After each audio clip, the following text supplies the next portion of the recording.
वर्ष 1973 भारतीय संविधान का एक सबसे निर्णायक वर्ष।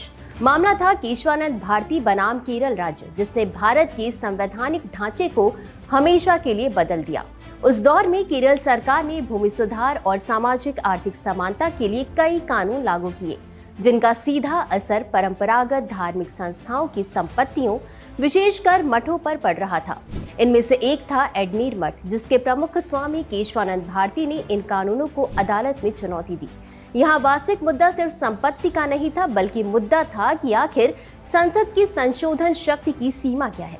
इस मुद्दे पर सरकार का तर्क था कि अनुच्छेद 368 संसद को संविधान बदलने की व्यापक शक्ति देता है, इसलिए संसद चाहे तो संविधान का कोई भी भाग बदल सकती है।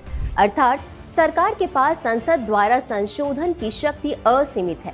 इस तर्क पर याचिकाकर्ताओं और कई वरिष्ठ वकीलों का तर्क था कि यदि संसद के पास सब कुछ बदलने की शक्ति होगी तो संविधान का मूल दर्शन ही स्थायित्व खतरे में पड़ जाएगा।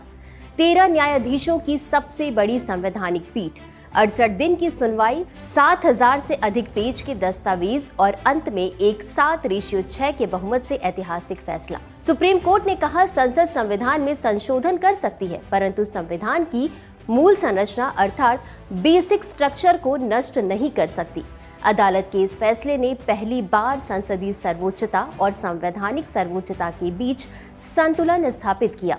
संविधान की आधारभूत संरचना का तात्पर्य संविधान में निहित उन प्रावधानों से है जो भारतीय संविधान के लोकतांत्रिक आदर्शों को प्रस्तुत करते हैं। इन प्रावधानों को संविधान में संशोधन के द्वारा भी नहीं हटाया जा सकता है। और अब आपके लिए प्रश्न, मूल संरचना सिद्धांत को भारतीय न्यायपालिका ने किस वर्ष और किस मामले में पहली बार प्रतिपादित किया था? अपना जवाब कमेंट में दें।